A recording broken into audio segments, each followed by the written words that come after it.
जय तो भारतम। बंधुओं, आज हम जीडीपी को समझने वाले हैं और जीडीपी को समझना इतना क्यों जरूरी है आपको ये क्लिप देख के समझ में आएगा। क्लिप देखिए, क्लिप देखिए। कर रहे थे चौधरी साहब, जीडीपी पे बात तो जब करेंगे, पहले जीडीपी की फुल फॉर्म पूछिए।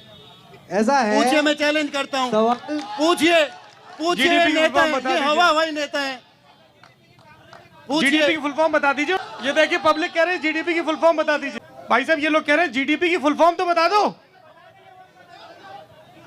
कृषि कानून की इनसे आप तीनों हम पूछेंगे, उनसे पूछेंगे। पहले आप किसी- पूछ लो। नहीं, पहले नहीं, पहले सवाल आपकी तरफ आया पहले है। इनसे पूछ लो। एक सेकंड, अरे आप एक सेकंड, अरे गूगल मत करो। मैं गूगल नहीं कर रहा। पता तो तुमने गुरु जीडीपी का फुल फॉर्म नहीं बताया, लेकिन अब बता दूंगा मैं भी। अब तो सबने चेक कर लिया यार। अब फिर तुम अगर बताओगे ना तो मैं पब्लिक को कैमरे पे तुम्हारी गूगल सर्च हिस्ट्री भी दिखाऊंगा। और उन्होंने सामने से चिल्ला के भी बता दिया साथी ने। बैठ जाओ, बैठ जाओ। तो युवा नेताजी जो हैं, इनको जीडीपी का फुल फॉर्म नहीं पता है। अभी सोचिए, जीडीपी का फुल फॉर्म पूछा गया था, जीडीपी की परिभाषा पूछ ली गई होती, जीडीपी का मतलब पूछ लिया गया होता, तब इनका क्या हाल होता। जीडीपी को समझते हैं। देखिए, जीडीपी है क्या? जीडीपी जो है, जी से होता है ग्रॉस। अब देखिए, अन्य भाषा में हम इसको समझें, टोटल हम बोलते हैं, लेकिन इकोनॉमिक्स में टोटल को ग्रॉस बोला जाता है। ग्रॉस हिंदी में सकल बोला जाता है। सकल, सकल। और सकल का मतलब आप थोबड़ा मत समझिएगा, सूरत मत समझिएगा, मुंह चेहरा मत समझिएगा। सकल का मतलब संपूर्ण, सभी। रामचरितमानस में भी तुलसीदास जी ने बारंबार जो है कि सकल शब्द का ही प्रयोग किया है, सभी के लिए, संपूर्ण के लिए। इसे एक चौपाई है, सर्वभंग ऋषि जी कहते हैं राम जी से कि नाथ सकल सार धन में हीना, किन्हीं कृपा जन जन दीना। तो सकल माने जो है कि सभी, संपूर्ण के अर्थ में है। और जो डोमेस्टिक डी है, डी का मतलब हुआ डोमेस्टिक। डी को क्या बोलते हैं? डोमेस्टिक, माने हिंदी में घरेलू। घरेलू, घरेलू माने अपने घर का, अपने घर का, अपने भारत की राजनीतिक सीमा के अंदर। अब प्रोडक्ट माने, पी से प्रोडक्ट हुआ, प्रोडक्ट माने होता है उत्पाद। ये तो समझते हैं आप। तो भैया, जीडीपी का एक तो यहाँ से फुल फॉर्म दिख रहा है आपको, जो युवा नेता बता नहीं पाए थे। Gross domestic product. क्या है? ग्रॉस डोमेस्टिक प्रोडक्ट, सकल घरेलू उत्पाद, जिसको हिंदी में बोलते हैं। तो इसको आप शॉर्ट फॉर्म में सघ मत बोल दीजिएगा, सघ मत बोल दीजिएगा, जैसे अंग्रेजी में जीडीपी बोलते हैं। तो हिंदी में भी लिखेंगे तो जीडीपी ही लिखेंगे, सघ नहीं लिखेंगे, जीडीपी। ठीक है। अब जो है, तो सकल, सभी घरेलू, अपने घर में बना हुआ, अपने देश में बना हुआ, अपने देश की राजनीतिक सीमा में बना हुआ उत्पाद। जैसे कि घरेलू का मतलब, जैसे अगर अमेरिका की कंपनी भारत में आकर कोई प्रोडक्ट बना रही है, तो वो अमेरिका की जीडीपी में नहीं इंक्लूड होगी, वो हमारे भारत की जीडीपी में गिनी जाएगी। जैसे एप्पल का मोबाइल बना रही है अमेरिका भारत में आकर, तो भारत में चूंकि आकर वो बना रही है, इसलिए उसकी जो जीडीपी होगी वो भारत की जीडीपी में कैलकुलेट होगी। उसका जो इनकम होगा, उस एप्पल के मोबाइल को बेचने से जो अंतिम मूल्य प्राप्त होगा, वो मूल्य भारत की जीडीपी में गिना जाएगा, क्योंकि भारत में आकर बनाई है। और वहीं से बनाकर भारत में बेचती तो अलग बात है। तो विदेशी कंपनियां जितनी हैं, लगभग भारत में 5114 की 44 कंपनियां हैं आज के समय में, जो कि 0.2% है। पूरे भारत में जो है कि 26 लाख, 0.2% नहीं, 500 गुने जितनी विदेशी कंपनियां भारत में हैं, उसके 500 गुनी कंपनियां जो हैं कि भारत की अपनी यहाँ पर है। लगभग 26 लाख कुछ कंपनियां भारत की हैं और 5100 कुछ कंपनियां जो विदेशी हैं भारत में। तो ये 5000 कंपनियां जो भी उत्पाद बनाती हैं भारत में, वो सब भारत की ही जीडीपी में कैलकुलेट होगी। घरेलू का मतलब ये हमारे देश में बन रहा है तो हमारे देश की जीडीपी में कैलकुलेट होगा। उत्पाद, अब उत्पाद का मतलब केवल आप प्रोडक्शन, केवल सामान मत समझिएगा, किसी सामान का प्रोडक्शन ना, जो है कि जीडीपी में सामान और सेवा दोनों ही लिया जाता है। गुड्स एंड सर्विसेज, गुड्स देखिएगा, गुड्स और सर्विसेज, यह सामान, यह सेवा।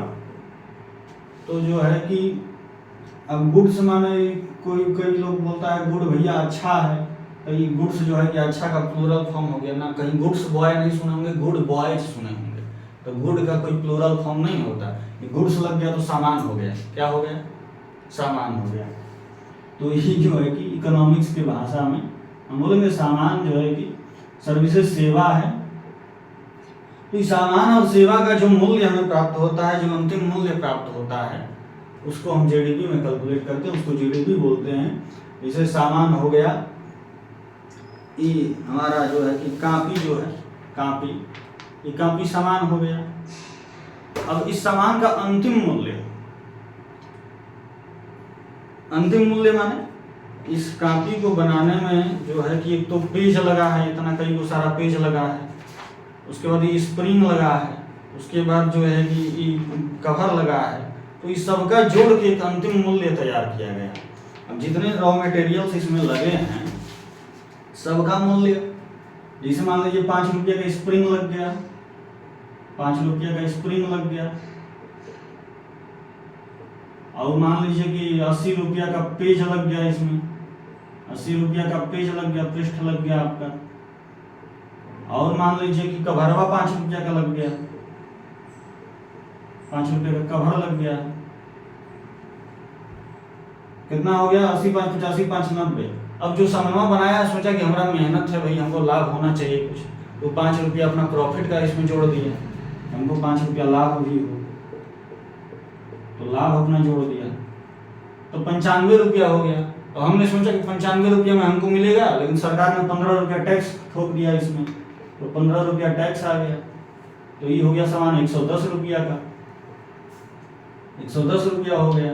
लेकिन तब इन्हें एक फायदा हमको दिख गया, सब्सिडी मिल गया, सरकार सब्सिडी भी देती है। जैसे भी गर्मी बहुत पड़ रहा है, बिजली की जो मांग है 3 गुनी ज़्यादा बढ़ गई है कुछ वर्षों से, पिछले 5 वर्षों में। अभी जो 5 वर्ष पहले जो बिजली की मांग थी उसमें 3 गुना इजाफा हो गया है अभी के समय।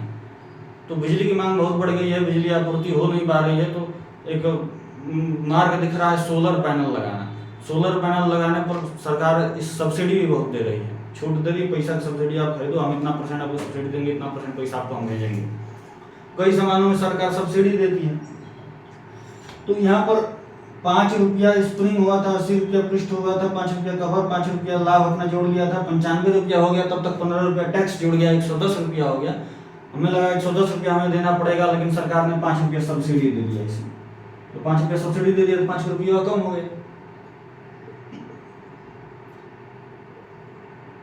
तो ये टोटल आ गया हमको 105 रुपया। तो कापी का दाम कितना पड़ गया? 105 रुपया पड़ गया। तो ये जो सब ले दे के रॉ मटेरियल का सब प्राइस, वो अपना लाभ जोड़ लिया, जो है कि उसके बाद सरकार का टैक्स जुट गया, उसके बाद उसमें सब्सिडी दी, उसको हमने माइनस कर लिया। सब ले दे के जो अंतिम हमारे पास हमको जो मिल रहा है जिस मूल्य में, वही मूल्य अंतिम मूल्य कहलाता है।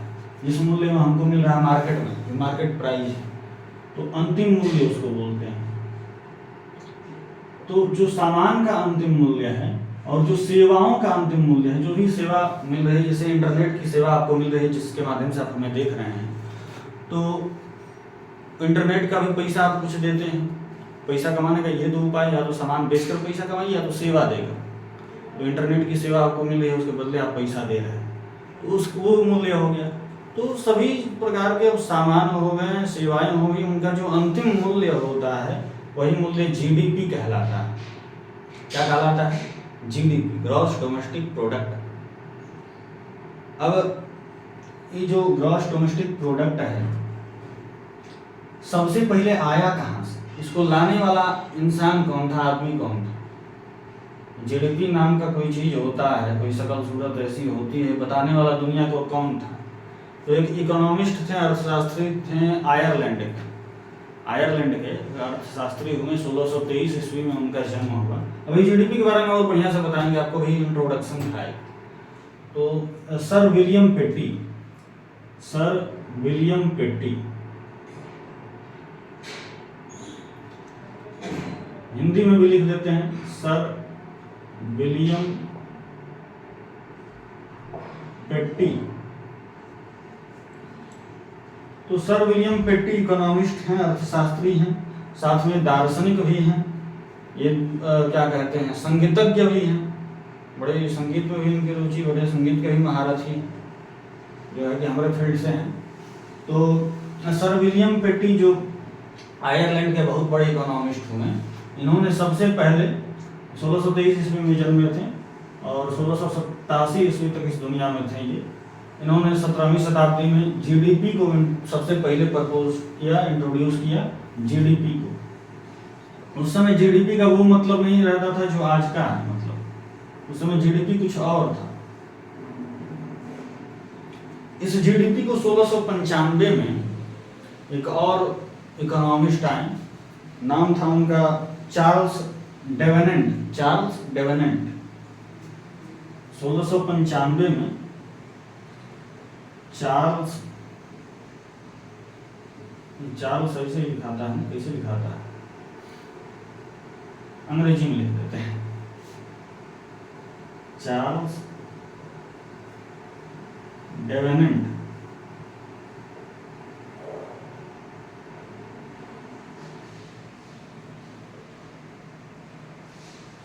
हाँ इसे लिखाता है चार्ल्स, ऐसे नहीं लिखाता है शर्मा जी, चार्ल्स। चलिए गलती होगा तो आप बता दीजिएगा कमेंट बॉक्स में। तो चार्ल्स डेवेनेंट जो हैं, इन्होंने 1695 में इसको और विकसित किया जीडीपी को, और थोड़ा मॉडिफाई किया।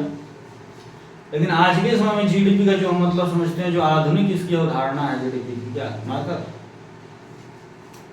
जो आधुनिक अवधारणा है जीडीपी की, ये 1934 में तैयार हुई। 1934 में कुजेनेट्स अर्थशास्त्री जो थे, साइमन कुजेनेट्स। अच्छा एक बात बताएं, जो चार्ल्स डेवेनेंट हैं इंग्लैंड के थे और इंग्लैंड के सांसद भी थे, ये पार्लियामेंट के मेंबर थे इंग्लैंड के, लंदन में पार्लियामेंट के मेंबर थे, लिख लीजिए, इंग्लैंड में एमपी थे, अर्थशास्त्री तो थे, साथ में एमपी भी थे। ये हमारे यहाँ मनमोहन सिंह जी अर्थशास्त्री जो है कि वो प्रधानमंत्री बन गए, सांसद हैं तो कौन बड़ा बात है। जो है कि 1934 में फिर जो है कि साइमन कुजेनेट्स जो अमेरिकी अर्थशास्त्री, सबसे पहले आयरलैंड से आए, विलियम पेटी, आयरलैंड लिख दें। फिर जो है कि इंग्लैंड से आए चार्ल्स डेवेनेंट, अब अमेरिका से आ रहे हैं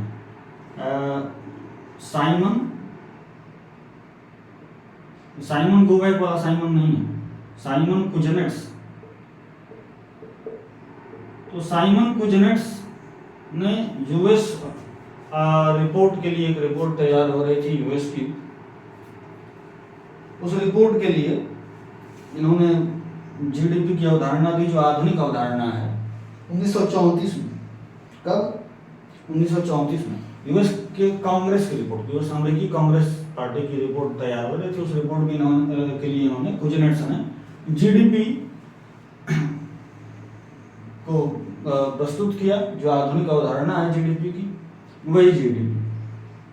तो यूएस कांग्रेस रिपोर्ट के लिए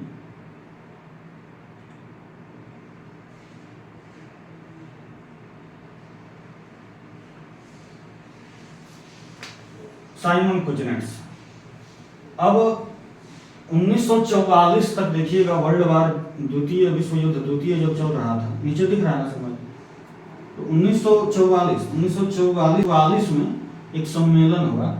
1944 तक जीडीपी को किसी भी देश के इकोनॉमी का मूल मानदंड नहीं माना जाता था, मेन फैक्टर नहीं माना जाता था, जीडीपी लागू नहीं हो, कोई भी देश नहीं अपनाता था। लेकिन 1944 में एक सम्मेलन हुआ ब्रेटन वुड्स सम्मेलन। ब्रेटन वुड्स एक जगह है अमेरिका में, अमेरिका के वाशिंगटन में। वाशिंगटन अमेरिका के में ब्रेटन वुड्स जगह है, वहाँ पर वाशिंगटन हॉल है, माउंट वाशिंगटन हॉल। उस वाशिंगटन हॉल में जो है कि एक सम्मेलन हुआ जिसको हम ब्रेटन वुड्स सम्मेलन कहते हैं। उस ब्रेटन वुड्स सम्मेलन में निश्चय किया गया कि जो है कि अब से जीडीपी को जो है कि हम इकोनॉमी का मूल मानदंड मानेंगे। 1944 में हुआ। इसमें 44 देशों के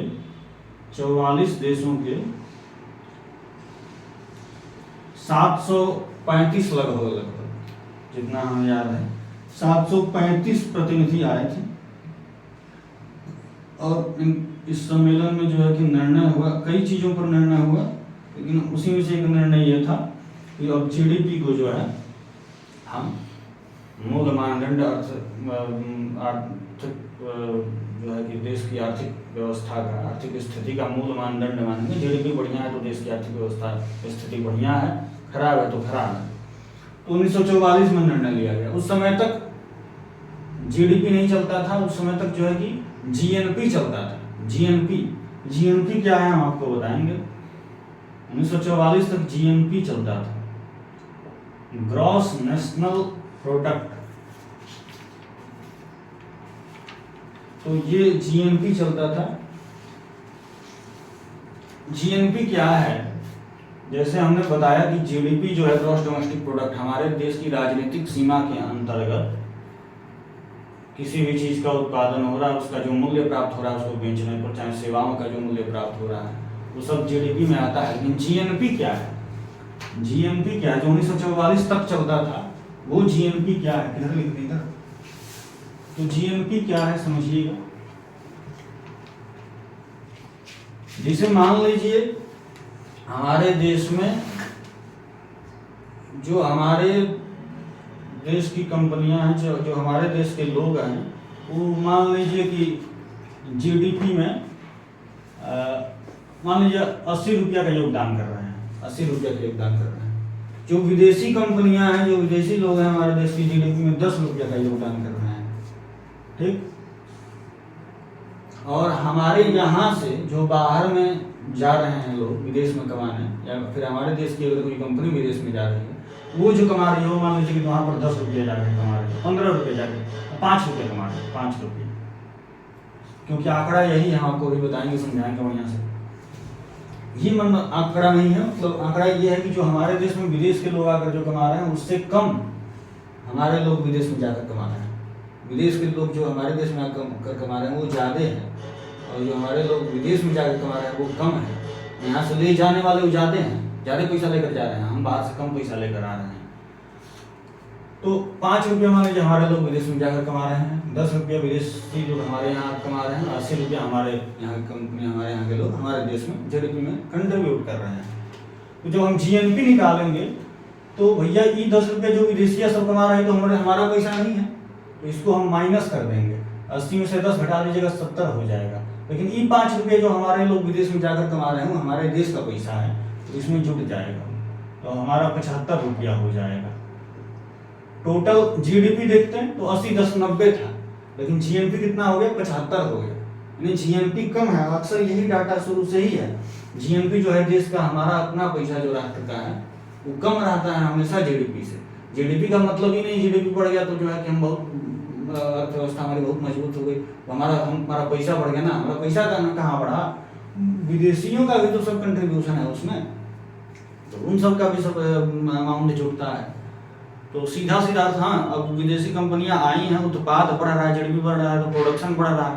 प्रोडक्शन बढ़ेगा तो जो प्रोड्यूस करेंगी वो विदेशी कंपनियां, उसका टैक्स भरना पड़ेगा उनको, तो सरकार को टैक्स मिलेगा तो वो फायदा है। दूसरा, हमारे यहाँ के लोगों को रोजगार मिलेगा तो वो फायदा है। तो जीडीपी का बढ़ना एक तरह से अच्छा माना जाता है। तो लेकिन जीएनपी जो है मेन, जो 1944 तक चलता था, 1944 में ब्रेटन वुड्स का सम्मेलन हुआ, याद रखेंगे। ब्रेटन वुड्स का सम्मेलन अमेरिका में हुआ। कहाँ हुआ? अमेरिका में, ब्रेटन वुड्स नाम की जगह पर हुआ, इसलिए ब्रेटन वुड्स सम्मेलन कहा जाता है। वाशिंगटन, माउंट वाशिंगटन हॉल में। तो ब्रेटन वुड्स जो कॉन्फ्रेंस हुआ इसमें निर्णय लिया गया कि अब जीडीपी चलेगा अब देशों में, जीडीपी ही मूल मानदंड होगी अर्थव्यवस्था में। जिस अमेरिका में ये निर्णय हुआ वही अमेरिका, ध्यान दीजिएगा, जिस अमेरिका में ये निर्णय हुआ जीडीपी को मानने का, उसी अमेरिका ने 1991 तक वो अमेरिका नहीं मानी जीडीपी को, और दुनिया को दे दिया जीडीपी, लेकिन खुद 1991 में जीडीपी को अपनाई। अमेरिका, यूएस ने 1991 में जीडीपी को एडॉप्ट किया, 1991 में।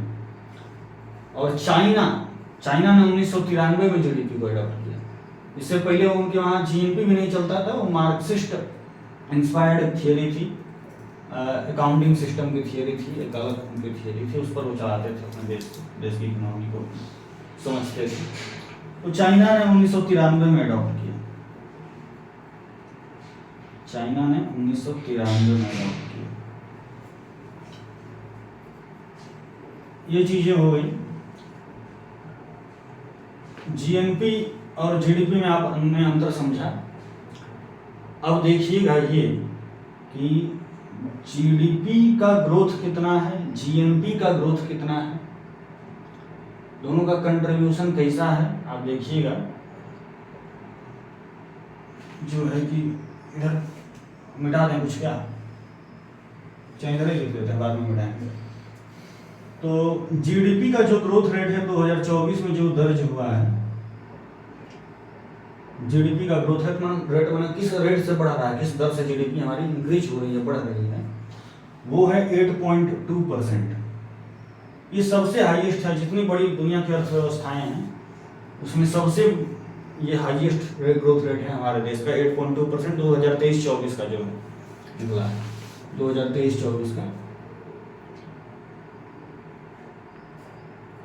सबसे हाईएस्ट है 8.2%। वहीं आप देखेंगे जब जीएनपी को जब देखेंगे तो जीएनपी का ग्रोथ हम कैसे निकालें, 2022 दिसंबर का एक डेटा लेते हैं और 2023 दिसंबर का एक डेटा लेते हैं, और उस पर से हम निकालेंगे ग्रोथ रेट कैसा है। हम देखेंगे कि 2022 दिसंबर में जो डेटा आई थी जीएनपी की, वो था $3,309 बिलियन, यूएस बिलियन डॉलर। अब बिलियन डॉलर माने आप समझते हैं, बिलियन माने जैसे 10 लाख होता है तो 1 मिलियन होता है, और 1000 मिलियन होता है तो 1 बिलियन होता है। तो 10 लाख में एगो जीरो बढ़ाइए, 1 करोड़, 10 करोड़, 100 करोड़, तो 100 करोड़ का 1 बिलियन। अब उसमें डॉलर जुट गया तो $1 में लगभग 83 कुछ रुपया, यानी कि 8,300 करोड़ माने। अब 8,300 करोड़ से इसमें मल्टीप्लाई कर दीजिएगा तो एक्चुअल अमाउंट आएगा, पर उतना बढ़ाने से हमको कोई फायदा है नहीं। अप्रॉक्स हम याद रखें 2022 दिसंबर का डेटा आया था कि $3,309 बिलियन हमारी जीएनपी है। 2023 दिसंबर का डेटा आया, यानी 2024 मान लीजिए कि $3,516 बिलियन, 3,516, यानी बढ़ा कितना, $207 बिलियन, $207 बिलियन बढ़ा। तो परसेंटेज हम ग्रोथ रेट कैसे निकालेंगे, कितना ग्रोथ हुआ, ग्रोथ तो हुआ 207, 3,309 से 3,516 हो गया, तो ग्रोथ हुआ $207 बिलियन का। लेकिन ग्रोथ परसेंटेज क्या है, तो उसके लिए 207 को डिवाइड कर देंगे हम, कितना पहले था 3,309, और फिर 100 से मल्टीप्लाई कर देंगे, तो टोटल ये जो आएगा 6.05 के अप्रॉक्स, 6.05% अप्रॉक्स आएगा। यानी जो जीएनपी ग्रोथ रेट है वो 6.05 है, मैंने 6% मानिए, 6.1 भी नहीं है, 6.05 है, मैंने ₹6.05 करीब, मैंने इस तरह समझें तो 6.05% है, और ये 8.2% है जीडीपी। अब इसको दूसरे तरह से समझते हैं, यहां समझाते हैं आपको। हमने कहा था भैया जैसे मान लीजिए कि जीडीपी टोटल मान लीजिए 8.2% इधर है ना, हम दिखाते हैं 82 रुपया मान लीजिए हमारा जीडीपी देश का। 82 रुपया में 50 रुपया मान लीजिए कि हमारे देश का कंट्रीब्यूशन है, 32 रुपया बाहरियों का कंट्रीब्यूशन है, 32 रुपया बाहरियों का, ऐसा मान लीजिए, तो हो गया 82। और हमारी जीएनपी कितनी दिख रही है, 6.05। अगर इसको हम 82 किए हैं तो इसको हम कर लें, और इसको 6.05 न मान के जो है कि 6.05 की लें, तो इसको अगर 82 की 1 पॉइंट खिसका है तो इधर भी 1 पॉइंट खिसकाइएगा, 60.5 होगा, 60.5 है। तो जो है जीएनपी हमारी कितनी है, 60.5 और जीडीपी 82। 50 रुपया हमारे देश में अंदर जो उत्पादन हो रहा है, और जीएनपी है 60.5, यानी कि बाहर जाके हमारे लोग कितना कमाएं, 10 रुपया 5 पैसा, 10 रुपया 5 पैसा, 10.5 रुपया, 10 रुपया 5 पैसा नहीं, 10 रुपया 50 पैसा, हाँ तो 10.5 रुपया। तो बाहर जाके कमाए 10.5 रुपया, तभी तो 50 रुपया में 10.5 जुटेगा तो 60.5 होगा, तो हम 32 तो पहले निकाल दिए हैं। तो इसका मतलब ये भैया कि 10 रुपया 5 पैसा बाहर से कमा के आ रहे हैं, अब 32 रुपया लेके जा रहे हैं। इसका मतलब हम पीछे कितना चल रहे हैं, तो 21.5 रुपया पीछे चल रहे हैं, 21.5 रुपया। आप कहेंगे कैसे हम 21.5 रुपया निकाल लिए, क्यों हमने 32 ही माना, क्यों इसको 50 ही माना? इसलिए माना क्योंकि यहाँ पर दिख रहा था 8.2%, यहाँ पर दिख रहा था 6.05%। जब परसेंट का डिफरेंस निकाल रहे थे 8.2 में से 6.05 को माइनस कर रहे थे तो 2.15 आ रहा है। 1 पॉइंट इधर किसकाने में 21.5 होगा, 21.5 रुपये मान लीजिए। तो अगर 82 रुपया जो है कि जीडीपी है, 8.2 जो जीडीपी दिख रहा था, तो जो है कि उससे 21.5 रुपया कम हमारा जीएनपी हो रहा है, 21.5 रुपया कम। यानी कि हमारे देश से जो बाहर लूट के ले जा रहे हैं उससे कम, उससे 21.5 रुपया कम हम वहाँ से लूट कर ला रहे हैं। ये एग्जैक्ट जो है कि डेटा आपको हम दिखा रहे हैं। तो लोग दिखाते नहीं, हम निकाल के सब दिखा रहे हैं, निचोड़ इसका रस। लोग बताते हैं जीडीपी है भैया 5वां पोजीशन पे हमारा भारत चला है, 5वां पोजीशन पे है मेरा जीडीपी भारत। लेकिन ये भी लोग नहीं दिखाते हैं कि जब हम जीडीपी पर कैपिटा देखते हैं तो हमारे भारत का 2.73 थाउजेंड डॉलर, 2.73 थाउजेंड डॉलर पूरे वर्ष का है। हम जीडीपी में एक भी बात आपको ये भी बात बताना भूला कि जो जीडीपी काउंट होती है पूरे वर्ष की, एक वर्ष में जो सकल घरेलू उत्पाद है पूरे वर्ष में जो है कि जो टोटल आपका ग्रॉस डोमेस्टिक प्रोडक्ट है उसका अंतिम मूल्य जीडीपी कहलाता है पूरे वर्ष भर का। तो पूरे वर्ष भर का 2.73 थाउजेंड डॉलर है भारत का, और है 5वें पोजीशन पे। यूके जो यूनाइटेड किंगडम है, इंग्लैंड जिन्होंने हम पर शासन किया, वो 6वें पोजीशन पे है। लेकिन उनका जो पर कैपिटा आप देखेंगे तो 51 दशमलव कुछ आ जाएगा, 51 दशमलव कुछ थाउजेंड डॉलर, इतना ज्यादा है, 25 गुना ज्यादा है। फिर भी वो 6वें पोजीशन पे, उनके वहां जनसंख्या कम है। तो पर कैपिटा जो पर हेड पड़ रहा है, पर कैपिटा में पर हेड एक आदमी पर कितना, हाँ यहाँ एक आदमी पर जो है पूरे वर्ष का जीडीपी इतना है, इनका इनकम नहीं जीडीपी है। और यूके का पर हेड 51 पॉइंट कुछ है, 25 गुना ज्यादा है हमसे। हमारी जीडीपी बड़ी इसलिए दिख रही है क्योंकि जनसंख्या ज्यादा है। जब पर कैपिटा हम देखेंगे 2.73 तो पता ना हम टॉप 100 में भी कहाँ होंगे, कोई पता नहीं। तो ये स्थिति है जो है कि तो ये सब चीजें नहीं दिखाई जाती हैं। बस ये दिखाई जाता है कि जो 5वें पोजीशन पे जो है कि हमारा टॉप 5 में एकदम शामिल है इंडिया। और दूसरी एक और चीज नहीं दिखाई जाती है हमारे भारत में, जीडीपी ग्रोथ 8.2% तो है भैया दुनिया में सबसे ज्यादा। लेकिन एग्रीकल्चरल जब आप ग्रोथ देखेंगे, एग्री जीडीपी में ग्रोथ देखेंगे तो मात्र 1.7% को 1.4%, मात्र 1.4% है एग्री जीडीपी जो ग्रोथ है, एग्री जीडीपी ग्रोथ ये मात्र 1.4% है। ये 8.2% जीडीपी, लेकिन एग्रीकल्चरल सेक्टर में जो है कि हमारे ग्रामीण इलाकों में, देहात में, गांव में जो जीडीपी ग्रोथ है मात्र 1.4% है 2023-24 का। और इस वर्ष उम्मीद है, ऐसा एक्सपेक्ट किया जा रहा है कि ये और कम आधा हो जाएगा, 0.7% हो जाएगा।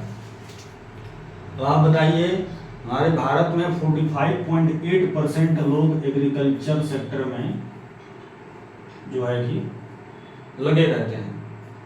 तो 45.8% वर्क फोर्स को आपने इंगेज किया है, और जीडीपी आ रहा है 1.4%, then you can assume that what is happening to the well-being of the masses।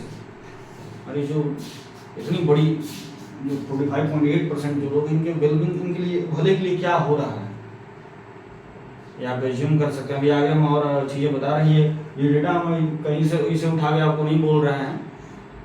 ये जो एनालिसिस है एक बहुत बड़े अर्थशास्त्री की एनालिसिस है हमारे भारत में। अटल बिहारी वाजपेयी के उस समय सबसे यंग सदस्य रहे थे उनके एडवाइजरी काउंसिल के, और बहुत बड़े बड़े पोस्टों पर रहे थे, अशोक गुलाटी जी, उनके बारे में भी बताते हैं आपको।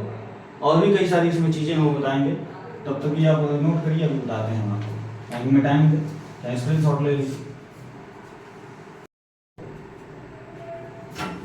हाँ, तो अब इसको जो है कि हम मिटाते हैं कुछ, और आगे आपको बताते हैं। इधर से मिटा दे रहे हैं।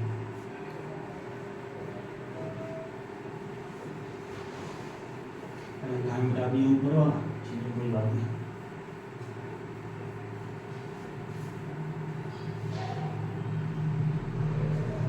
हाँ, तो हम कहाँ पर थे?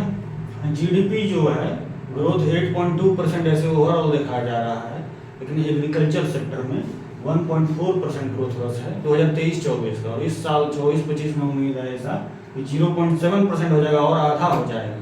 और हमारा उम्मीद नहीं है, जो ministry of statistics and programme implementation एक मंत्रालय है, क्या हुआ चलो नहीं। हाँ, तो 0.7% कुछ गड़बड़ हो गया था कैमरा में, 0.7% ये इस साल हो जाएगी ऐसी उम्मीद है। Ministry of statistics and programme implementation ने ही ये डेटा रिलीज किया, और उसी ने ऐसा एक्सपेक्टेशन भी किया है कि 0.7% हो जाएगा। मंत्रालय है भारत सरकार की, और इसी को कोट किया अशोक गुलाटी जी ने अभी कुछ दिन पहले। क्या हुआ भैया, कहाँ उसका? तो अशोक गुलाटी जी ने उसी को कोट किया। इंडियन एक्सप्रेस न्यूज़पेपर में आया था, इंग्लिश न्यूज़पेपर, इंडियन एक्सप्रेस में भी कुछ दिन पहले उन्होंने कोट किया था कि भैया ये क्या हो रहा है। पूरा बहुत बढ़िया आर्टिकल लिखा था, हम जो पढ़े उसको आर्टिकल आपको दिखाते हैं। ये आर्टिकल है,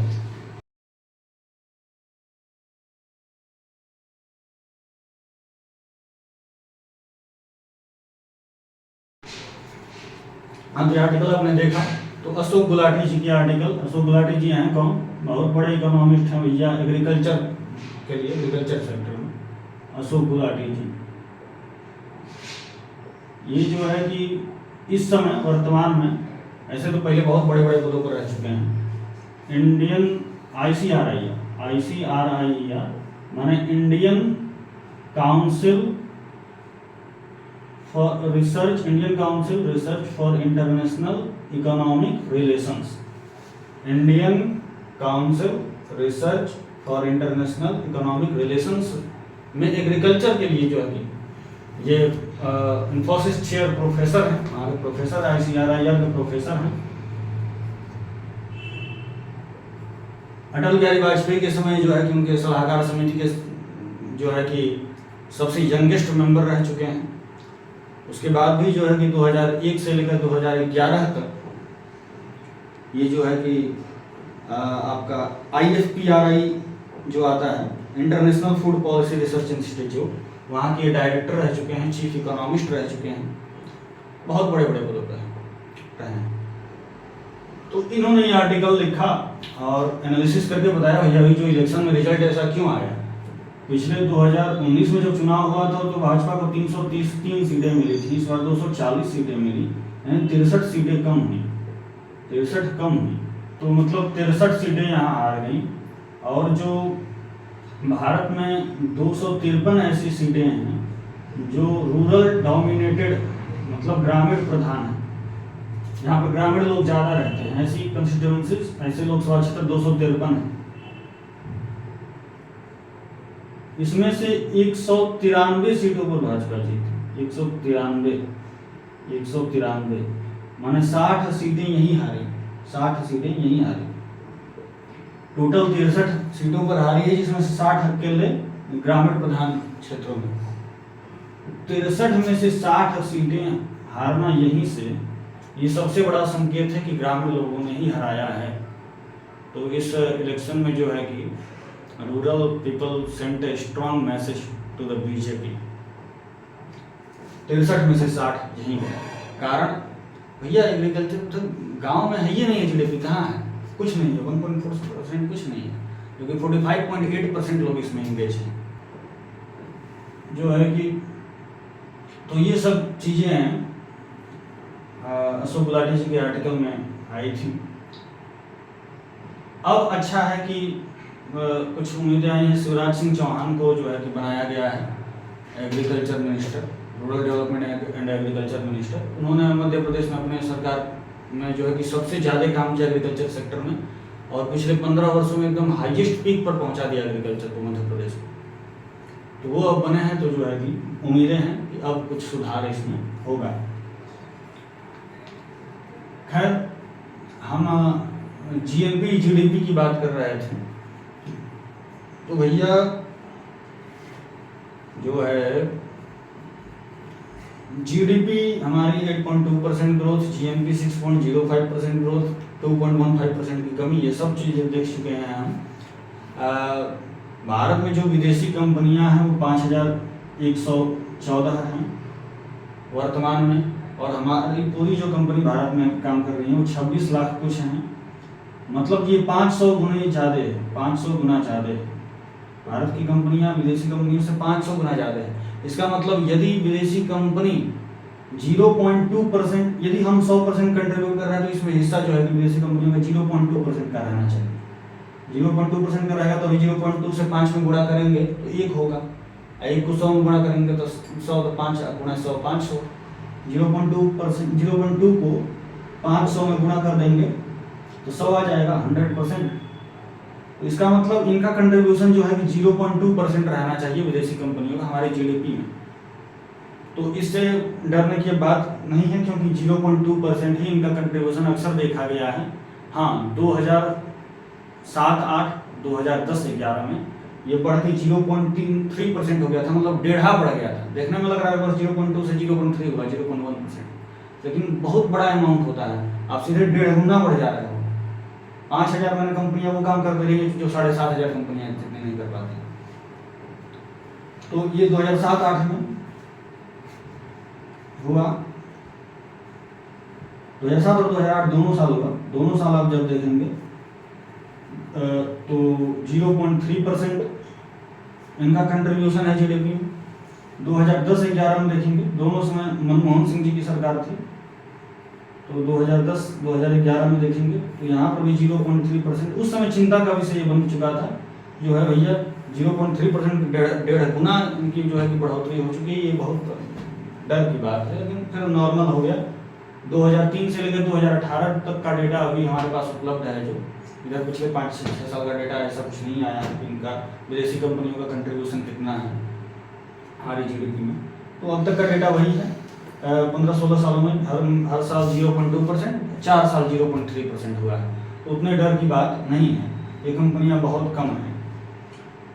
ये सब चीज़ें रही जीडीपी। हाँ, एक बात, जीडीपी जो काउंट होती है दो तरह की, एक नॉमिनल जीडीपी होती है, एक रियल जीडीपी होती है। आपको बताते हैं नॉमिनल जीडीपी और रियल जीडीपी। नॉमिनल क्या है और रियल क्या है सर? देखिए, प्राइस हर साल बढ़ता है, सामान का प्राइस, इन्फ्लेशन महंगाई बढ़ती है, क्या हो रहा है? हाँ, कुछ नहीं पढ़ाई। तो मान लीजिए 2010 में जो चीज़ हमको इमारत जी से 15 रुपया अगर मिल रहा था, 2012 में बढ़ के ये 20 रुपया हो गया। आज जो है कि ये 30 रुपया मान लीजिए हो गया 2024 में।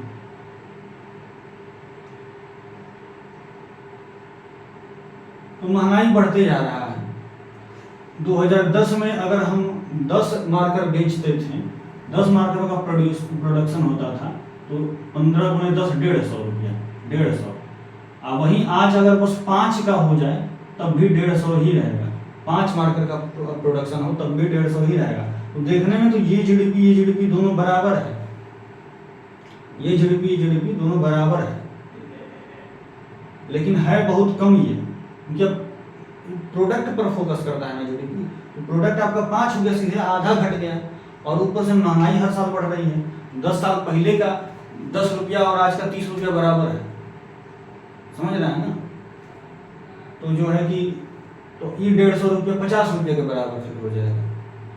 तो नॉमिनल जीडीपी जो है, नॉमिनल जीडीपी में हमेशा जीडीपी बढ़ा हुआ दिखता है कि तो बढ़ा है, पिछले साल इतना था, इस साल इतना हो गया। अरे बढ़बे करेगा, प्रोडक्शन कम होगा तो वो बढ़ेगा, कहीं महंगाई बढ़ रही है। अब 5 ही सामान बेच रहे हो, उससे ज़्यादा दाम में बेचो, जितना 10 सामान जितना में बेचे थे। तो नॉमिनल जीडीपी जो है रियल नहीं है, कि नॉमिनल एक ऐसे ही आंकड़ा है, हमेशा बढ़ी हुई दिखती है, लेकिन जो एक्चुअल में काम होता है वो रियल होता है, रियल जीडीपी। रियल जीडीपी क्या होता है, एक आधार वर्ष आप मान लेते हैं, जैसे 2010 से 11 को हमने आधार वर्ष मान लिया, तो उस समय जो प्राइस थी वही प्राइस हम रखेंगे और उस प्राइस में गुणा कर देंगे सामान का। तो जो उस समय जो मान लीजिए 15 रुपये प्राइस था, तो अब भी वही प्राइस हम रखेंगे 15 रुपये, और फिर सामान जितना है, मान लीजिए अब 11 अगर सामान का प्रोडक्शन हो रहा है तो 165 रुपया होगा टोटल, तो अब ये बढ़ा माना जाएगा। ये रियल जीडीपी है। रियल जीडीपी में प्राइस को जो है कि हम कांस्टेंट कर देते हैं, कि बेस ईयर मान लेते हैं कि बेस ईयर हमारा है, प्राइस उतना ही रहेगा, प्राइस नहीं बढ़ाएंगे। ये सारी चीज़ें और बहुत सारी चीज़ें हैं जो एक ही लेक्चर में संभव नहीं है। जीडीपी, जीएनपी ये सब आपने समझा, इसमें डिप्रिसिएशन फैक्टर भी आता है, वो सब चीज़ें आगे कभी बताएंगे आपको। तब तक के लिए जय तो भारतम, जय तो भारतस्य संस्कृते, जय श्री राम।